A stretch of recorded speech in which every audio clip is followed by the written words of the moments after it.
Here's Bishop. He's facing federal corruption charges in Brooklyn, accused of accepting bribes and filing bogus expense reports. And right now, we're in verdict watch in the corruption trial of Assemblyman William Boyland. Pat Bailey joins us live now in New York City. And Pat, what's been going on there so far today? Well, as the jury is deliberating right now as we speak in this case, so we were told that they got the matter late yesterday after the closing arguments of both the prosecution and Mr. Boyland's attorney himself. So it was late in the day yesterday that they started the deliberations.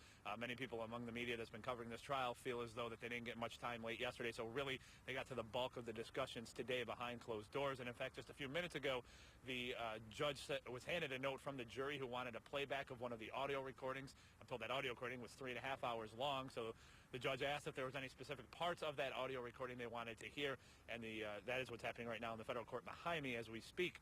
As you mentioned, Mr. Boyland is facing more than 20 charges of corruption, charges that he accepted bribes, took cash, according to federal prosecutors. In exchange, they say he was going to use his power as a state lawmaker to fast-track projects and get business deals done here in his district in Brooklyn. Now, as you mentioned, also those per diems, that was part of this trial here. We've been highlighting those per diems, Greg Floyd, that you paid for it. We've done several on Mr. Boyland. It got to the point where the state asked for more than almost $70,000 back for per diems that he submitted to the state of New York, but were never privy to.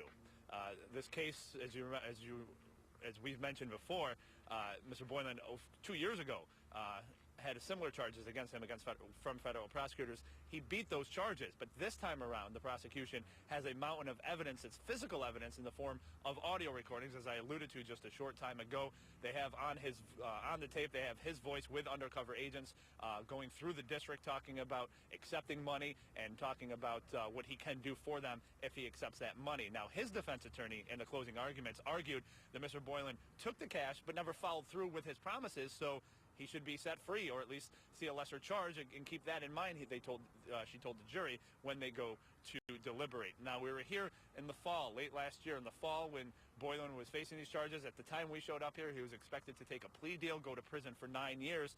A lot of people believed he was going to take the plea deal, including the prosecution. But at that time, he showed up for the plea deal. He turned it down, decided to roll the dice, and now after 3 weeks, his fate is in the hands of a jury where he faces, could be a maximum of 30 years in prison. So right now, basically, we are on jury watch here in Brooklyn. We'll keep you updated, of course, on social media throughout the day, and we'll catch back up with you later tonight at 5 o'clock and 6 o'clock. But for now, we are live in Brooklyn. Pat Bailey, CBS 6 News.